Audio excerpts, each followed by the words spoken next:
इस वीडियो में हम माध्य, उसके बाद माध्यक और उसके बाद बहुलक तीनों एक ही साथ निकालना सीखने वाले हैं। आज की यह वीडियो आपके लिए सबसे ज्यादा इंपॉर्टेंट है। अगर आप बोर्ड एग्जाम देने जा रहे हो तो आज की इस वीडियो से 15 नंबर फिक्स हो जाएगा। मतलब कि माध्य, माध्यक और बहुलक पर हर एक साल आपके क्वेश्चन बोर्ड एग्जाम में पूछे जाते हैं, वो भी 15 नंबर के। और बहुत सारे लड़कों को माध्य, माध्यक और बहुलक निकालना नहीं आता। तो आज की इस वीडियो को लास्ट तक देख लीजिए। आज की इस वीडियो में हलवा तरीके से आपको बताएंगे, समझ सकते हो कि एकदम हलवा बताएंगे, केवल आपको उसको खाना है, कुछ नहीं करना है। और सारणी का माध्य, माध्यक और बहुलक निकालना कोई बड़ी बात नहीं है, केवल नकल करना है। नकल कैसे करेंगे भाई? तो नकल केवल सारणी को देखकर नकल करके अब बस यहाँ पर फॉर्मूला पर रख दोगे, आपका माध्य निकल आएगा। सेम उसी प्रकार से माध्यक निकल आएगा, सेम उसी प्रकार से बहुलक निकल आएगा। अभी मैं आपको बताऊंगा तो लगेगा कि अरे भाई इतना ज्यादा आसान है माध्य, माध्यक और बहुलक निकालना। बिल्कुल हाँ, इतना ही आसान है। तो आप सबसे एक ही रिक्वेस्ट है कि चैनल को सब्सक्राइब कर लीजिए, काफी जानदार वीडियो होने वाली है।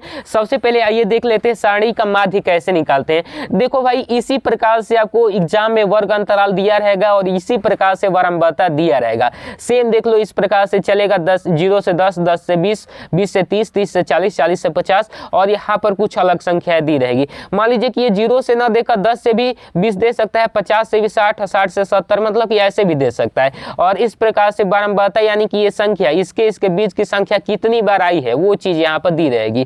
ठीक है, तो देखो सबसे पहले आपको कुछ इस प्रकार से वर्ग अंतराल बना लेना है। इसी सारणी का जो वर्ग अंतराल दिया है उसी को सेम इस प्रकार से लिख देना है, बारंबारता सेम इसी प्रकार से लिख देना है। तो अब यहाँ पर आपको सोल्यूशन करना शुरू कर देना है। देखिए, बारंबारता को हम डिनोट करते हैं एफ आई से, ठीक है, एफ आई से डिनोट करते हैं। अब उसके बाद यहाँ पर निकालेंगे वर्ग चिन्ह, ठीक है, वर्ग चिन्ह निकालेंगे, ठीक, वर्ग चिन्ह को डिनोट करते हैं किससे? एक्स आई से। ठीक, अब देखो वर्ग चिन्ह क्या होता है और कैसे निकलता है। तो वर्ग चिन्ह ये होता है कि ये 0 और 10 दिया है ना, इसके बीच की संख्या होता है वर्ग चिन्ह। तो 0 10 के बीच की संख्या क्या हो जाएगी भाई? 5 हो जाएगी। 5 यहाँ पर हमारा हो गया। उसके बाद देखो 10 और 20 के बीच की संख्या क्या होगी? तो 20 10 30, 30 का आधा कर दोगे तो कितना हो जाएगा? 15। तो 15 इसके बीच की संख्या हो जाएगी। सेम उसी प्रकार से 30 20 50, 50 के आधा कर दोगे तो इसके बीच की संख्या पता चल जाएगी 25। ठीक, उसी प्रकार से 40 30 70, इसका हो जाएगा 35 और इसका हो जाएगा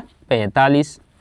बिल्कुल आसान है ना? इतना तुम कर लोगे, इतना तो मैं भी जानता हूं कि तुम कर लोगे। अब इसके बाद थोड़ी सी दिक्कत होती है, कुछ दिक्कत नहीं होती है। यहाँ पर लिखना है F I into X I. F I X I क्या होता है? देखो बहुत सारे लड़कों का डाउट था, इसीलिए मैं वीडियो बना रहा हूँ। इससे पहले भी मैंने बना रखा है काफी शानदार तरीके से। तो देखो एफ आई एक्स आई में बहुत सारे लड़कों को डाउट था। तो एफ आई एक्स आई का मतलब होता है ये जो आपका दिख रहा है ये एफ आई है और ये जो आपका दिख रहा है एक्स आई है। तो एफ आई एक्स आई निकालने के लिए एफ आई में एक्स आई से गुणा कर देते हैं। तो देखो क्या करना है, 5 में 5 का गुणा कर दोगे तो कितना होगा भाई? तो यहाँ पर हो जाएगा 25, शानदार तरीके से। ठीक है ना? उसके बाद देखो 15 में 8 से गुणा करोगे तो 8 पंजे 40 का 0, हासिल कितना हो जाएगा? 4 और 8 कम 8 4 12 हो जाएगा। ठीक है, इस प्रकार से। उसके बाद देखो 25 में 6 से करोगे तो 6 पंजे 30 होता है, 30 का 0, हासिल 3, 6 दूनी 12 और 3 15 हो जाएगा। ठीक है, इतना तो करने आएगा। अब देखो 4 पंचे 20 हो जाएगा, 20 का 0 और हासिल 2 और 4 3 12 2 14 हो जाएगा। ठीक है, इतना कर लोगे। फिर देखो 7 पंचे 35 का 5, हासिल 3 और 7 चौका 28, 28 3 कितना हो जाएगा भाई? 31 हो जाएगा। ठीक है ना? देखो 7 पंचे 35 का 5, 7 चौका 28 3 31। अब देखो इतना हो गया। तो अब क्या करना है, इसको जोड़ के यहाँ पर लिख देना है और इसको जोड़ के यहाँ पर लिख देना है, क्योंकि आपका जो माध्य का फॉर्मूला होता है, आपको एक बार फॉर्मूला लिख के बता दे रहा हूँ। माध्य का जो फॉर्मूला होता है ना, वो माध्य बराबर होता है सिग्मा एफ आई एक्स आई। ठीक है, सिग्मा एफ आई एक्स आई बटा में होता है सिग्मा एफ आई। सिग्मा का मतलब होता है समीशन, यानी कि एफ आई एक्स आई का समीशन यानी कि जोड़, और सिग्मा एफ आई का मतलब एफ आई का समीशन जोड़। ठीक, तो देखो इसका जोड़ कर देंगे तो 5 और 5 कितना हो जाएगा? 10, 10 का 0 हो जाएगा, हासिल हमारा कितना आएगा? 1 आएगा। ठीक, 2 2 4, 4 5 कितना हो जाएगा? 9, 9 4 कितना हो जाएगा? 13, 13 1 कितना हो जाएगा? 14, 14 1 कितना होगा हमारा? 15 हो जाएगा। 15 का 5 लिख देंगे, हासिल फिर से 1 चला जाएगा, 1 1 2, 2 1 3, 3 3 6, 6 1 कितना हो जाएगा? 7 हो जाएगा। फिर से एक बार जोड़ लीजिए, 5 5 10 का 0 हासिल 1, 2 2 4 5 4 9, 9 4 13, 13 1 14, 1 15 का 5 हासिल 1, 2 2 4 2 2 2 2 4 हो गया, वो 1 हासिल लेते हुए और 4 3 7। ठीक है, अब चलो यहाँ पर इसको जोड़ दो भाई एक बार। तो 8 5 13, 13 6 कितना हो जाएगा? 13 6 19 हो जाएगा, 19 4 कितना हो जाएगा? 23, 23 7 कितना हो जाएगा भाई? तो 23 7 हो जाएगा 30। एक बार फिर से जोड़ लिया जाए, 8 5 13, 13 6 कितना हो जाएगा 19, 19 4 कितना हो जाएगा 23, 23 7 30 हो गया। अब फॉर्मूला लगा दो डायरेक्ट। माध्य बराबर क्या होता है, माध्य बराबर अभी मैंने बताया, माध्य को x पर बार से डिनोट करते हैं, तो sigma F I into X I और बट्टा में सिग्मा एफ आई। ठीक, तो sigma F I X I का वैल्यू हमने निकाला है 750 और सिग्मा एफ आई का वैल्यू हमने कितना निकाला है भाई, तो हमने निकाला है 30, तो 30 लिख दो। 1 0 से 1 0 कट गया, फिर कटाओ 3 से 3 दूनी का 6 और 3 5 15, 25 बार में कट गया, तो 25 हमारा राइट आंसर आ गया। माध्य बराबर इसी प्रकार से तो करना है, काफ़ी ज़्यादा आसान है ना। स्क्रीनशॉट कर लो क्योंकि आपको देखने में बाद में काम लगेगा, तो फिर बार बार वीडियो थोड़े देखोगे, स्क्रीनशॉट कर लो। ठीक, अब ये तो हमने माध्य निकालना सीख लिया। अब भाई माध्यक कैसे निकालेंगे। देखो माध्यक निकालना भी काफ़ी ज़्यादा आसान होता है। इसको एक और नाम से जाना जाता है, इसको कहते हैं माध्यिका। ठीक है, माध्यिका, माध्यिका भी कहते हैं। अब देखो माध्यिका कैसे निकाला जाता है भाई, तो सबसे पहले इसी प्रकार से आपको बारंबारता और वर्ग अंतराल दिया रहेगा, तो इस प्रकार से आपको लिख देना है। और जब भी आपको माध्यिका निकालना होगा तो एक चीज़ आपको निकालना पड़ेगा, संचयी बारंबारता। ठीक है, संचयी बारंबारता, इसको ठीक से लिख देते हैं, संचयी बारंबारता। इसको हम डिनोट करते हैं CF से, यानी कि क्यूमुलेटिव फ्रीक्वेंसी, CF मतलब होता है। ठीक है, अब देखो संचयी बारंबारता कैसे निकाला जाता है, काफ़ी ज़्यादा आसान है। सबसे पहले इसी को सेम यहाँ पर लिख दो, ये 5 है तो 5 हमने लिख दिया। अब क्या करना है, इसको इसमें जोड़ के यहाँ पर लिखना होता है, तो 8 5 कितना हो जाएगा 13, तो 13 यहाँ पर लिख दो, यहाँ पर। ठीक है, 13 लिख दो। ठीक, 13। अब देखो यहाँ पर, अब इसको इसमें जोड़ के यहाँ पर लिख दो, तो 13 6 कितना हो जाएगा 19 हो जाएगा, तो 19 लिख दो। अब इसको फिर जोड़ो तो ये हो जाएगा 23, और इसको जोड़ दोगे तो कितना होगा 26। अब कैसे पता चलेगा कि हमारा ये एक्यूरेट आ रहा है, तो इसको जब कैलकुलेट करोगे ना इसको, तो इतना ही आना चाहिए, इतना। तो करो 8 5 13, 13 6 कितना हो गया 19, 19 4 कितना हो जाएगा 23, 23 3 कितना हो जाएगा 26। तो ये n का वैल्यू आ गया 26। अब जैसे ही तुम्हें n का वैल्यू पता चल गया, तो 1 मिनट ब्लैक पेन ले लेते हैं। तो हाँ देखो, जैसे ही n का वैल्यू पता चल गया, तो अब तुम्हें n/2 निकालना होगा। क्यों निकालना होगा, क्योंकि देखो माध्यक बराबर फॉर्मूला होता है, माध्यक बराबर होता है L plus n/2 minus CF और बटा में F इंटू में H होता है। ये फॉर्मूला होता है, अभी बताऊंगा, काफ़ी आसान तरीके से फॉर्मूला याद हो जाएगा। देखो, तो इसके लिए सबसे पहले n/2 निकालना है, तो n/2 कितना हो जाएगा भाई, तो n/2 हो जाएगा 26/2, यानी कि कितना हो जाएगा 13 आ जाएगा n/2 का वैल्यू।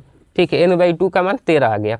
अब देखो इस 13 को ही क्या करना है, 13 से अधिक वाली संख्या इसमें खोजना है। तो देखो भाई 13 से अधिक वाली संख्या यही ना है, 13 से थोड़ा सा अधिक, तो यही है। 13 को नहीं लेना है, 13 से थोड़ा सा अधिक लेना है, तो ये संख्या हो गई। तो इसी के इधर वाला ये F हो जाएगा, और यही आपका माध्यक वर्ग हो जाएगा, यही वाला आपका माध्यक वर्ग। तो माध्यक वर्ग क्या हो जाएगा, तो भाई माध्यक वर्ग बराबर क्या हो जाएगा 20 से 30 हो जाएगा, 20 से 30।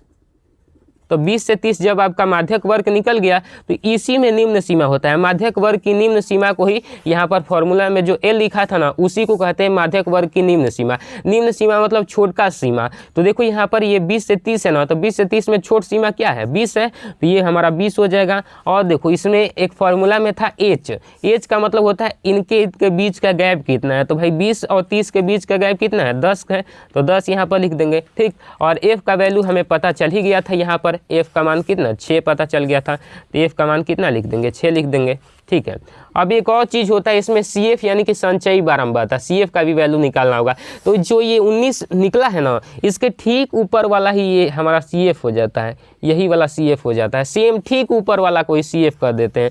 तो देखो यहाँ पर CF का वैल्यू कितना आ गया भाई, तो 13 आ गया, तो 13 चुपचाप यहाँ पर लिख दिया जाए।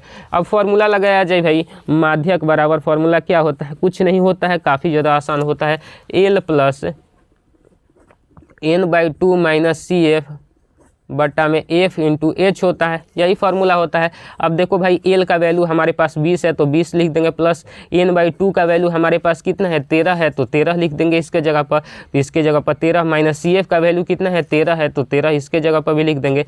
F का वैल्यू कितना है भाई, तो F का वैल्यू 6 है, तो 6 लिख देंगे, गुना H का वैल्यू कितना है 10 है, तो 10 लिख देंगे शानदार तरीके से। अब देखो यहाँ पर हो जाएगा कितना भाई 20 हो जाएगा ना 20, उसके बाद देखो प्लस, अब देखो 13 में से 13 जाएगा 0/6 और गुना में 10 है। ठीक है, अब देखो 20 हो जाएगा यहाँ पर, ठीक है 20 और प्लस, अब देखो 0 में 10 से गुना करोगे 0 होगा, 0/6 0 ही हो जाएगा, यानी कि 20 हमारा राइट आंसर आ गया।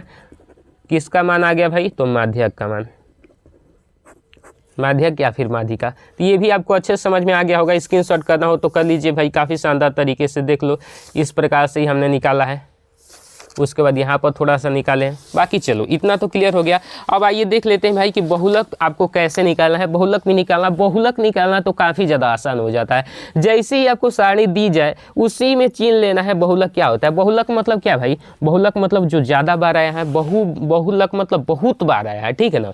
बहुत बार देखो ये कौन सा इसमें जो है सारणी वो बहुत बार आया है, तो मैं देख रहा हूँ कि भाई ये वाला बहुत बार आया है, ये वाला। तो समझ जाओ कि इसी को लिख देना है तुम्हें एफ, और एफ नहीं कि बल्कि F1 लिख देना है। और F1 जब हो गया तो इसके पहले वाला F0 हो जाएगा और इसके बाद वाला क्या हो जाएगा? F2 हो जाएगा। सेम इसी प्रकार से वही सारणी है। इसमें देखो ये बहुत बार यही आया है ना, उसी सारणी को हम लिखे हैं। तो यही हमारा F1 हो जाएगा, इसके ऊपर वाला F0 हो जाएगा, नीचे वाला F2 हो जाएगा। अब कुछ नहीं करना है, तुम्हारा बहुलक निकालना तो सबसे ज़्यादा आसान है। फॉर्मूला लगाओ। फॉर्मूला नहीं याद होता है तो ध्यान से देखो कैसे। बहुलक बराबर देखो फॉर्मूला होता है एल प्लस उसके बाद यहाँ पर लिख दो एफ लिख दो, फिर माइनस में फिर एफ लिख दो, फिर नीचे में भी एफ 3 गो लिख दो, ठीक है। 3 गो एफ लिख दो और इंटू में एच कर दो। यहाँ पर लिख दो 1, यहाँ पर लिख दो 0 और यहाँ पर लिख दो 21 0 2 लिख दो। काफ़ी शानदार तरीके से याद रखो 21 0 2। तो ये 21 यहाँ पर 2 बड़ा में रहेगा और ये F1 हो जाएगा और ये F0 हो जाएगा और ये F2 हो जाएगा, ठीक है। देखो अब L के जगह पर L का वैल्यू कैसे निकलेगा भाई? तो देखो सबसे बार ये कौन आया था? सबसे बार यही आया था ना, तो यही वाला क्या हो जाएगा? ये वाला बहुलक वर्ग हो जाएगा। तो बहुलक वर्ग क्या हो जाएगा? बहुलक वर्ग हो जाएगा आपका 20 से 30, ठीक है ना। 20 से 30 हो जाएगा। तो इसी का निम्न सीमा जैसे मैंने बताया था उसी प्रकार से ये 20 हो जाएगा। एज का वैल्यू कितना हो जाएगा? 10 का गैप है तो 10 हो जाएगा। तो काफ़ी शानदार तरीके से यहाँ पर एल का वैल्यू 20 रख दो प्लस में। यहाँ पर F1 कितना है भाई? तो F1 देखो यहाँ पर F1 का वैल्यू 7 है तो इसके जगह पर 7 लिख दो। माइनस F0 का वैल्यू कितना है? 5 है तो 5 रख दो, ठीक। अब 2F1 2 इंटू F1 का वैल्यू 7 है तो 7 रख दो, माइनस अब F0 का वैल्यू कितना है भाई? तो F0 का वैल्यू 5 है तो 5 रख दो, माइनस F2 का वैल्यू कितना है? 6 है तो 6 रख दो, इंटू में H है तो H लिख दो। काफ़ी शानदार तरीके से, ठीक है। अब देखो 20 यहाँ पर ऐसे ही रह जाएगा, प्लस में 7 में से 5 जाएगा 2 बचेगा और यहाँ पर देखो 2 7 14 और यहाँ पर 14 में से कितना घटाना है? 6 5 कितना हो जाएगा? 11 हो जाएगा। तो इस प्रकार से कर दो, इंटू एज का वैल्यू रख दो। यहीं पर भाई 10 था तो 10 रख दो, ठीक है। यहाँ पर भी 10 हो जाएगा। अब देखो काफ़ी शानदार तरीके से 20 हो जाएगा प्लस में, ये देखो ऊपर 2 ही बचेगा, नीचे कितना हो जाएगा? 11 में से 14 में से 11 जाएगा 3 है, गुना में कितना है? 10 है। अब देखो 20 हो जाएगा प्लस 20, ये कितना हो जाएगा? 2 दहिया 20 हो जाएगा बटा में 3। अब देखो ये कितना हो जाएगा? 20 3 60 प्लस 20 बटा में 3 कितना हो जाएगा? 80 बटा में 3। इसको कटा दो भाई, 3 दूनी का कितना हो जाएगा? 6 हो जाएगा, ठीक है। 2 बजेगा तो 20 हो जाएगा, 3 छक्के 18, फिर ये यहाँ पर 6 आता ही रहेगा, ठीक है। तो यही आपका राइट आंसर आ गया 26.6 बहुलक बराबर। बहुलक आपको नहीं समझ में आया, देखो फिर से समझा देता हूँ। सेम कैसे करना है, देखो इसमें जो सबसे अधिक बार आया है उसको पकड़ लेना है और उसी को F1 लिख देना है, उसके ऊपर वाले को F0 लिख देना है, उसके नीचे वाले को F2 लिख देना है। और जो सबसे अधिक बार आया होगा उसी का वर्ग हुआ ये वाला, वही बहुलक वर्ग हो जाएगा। बहुलक वर्ग सबसे अधिक बार यही वाला आया ना, यही बहुलक वर्ग हो जाएगा। तो 20 से 30 है तो इसी का निम्न सीमा जो है 20 हो जाएगा और इसके बीच का कितना का गैप है? 10 का गैप है तो एच का मान 10 हो जाएगा। फॉर्मूला पर रखो F1 माइनस F0 बटा 2F1 minus F0 minus F2, अभी मैंने याद कराया 10 और उसके बाद 21 0 2 और इंटू एच करके और ये वैल्यू रख दो। काफ़ी आसान तरीके से माध्यक और बहुलक आपको आ जाएगा निकालना। तो आशा करता हूँ कि ये सब चीज़ आपको काफ़ी अच्छे से समझ में आ गई होगी। तो वीडियो को लाइक करके दोस्तों में भी शेयर कर दीजिएगा और हमारे व्हाट्सएप चैनल को ज्वाइन कर लीजिएगा। जय हिंद।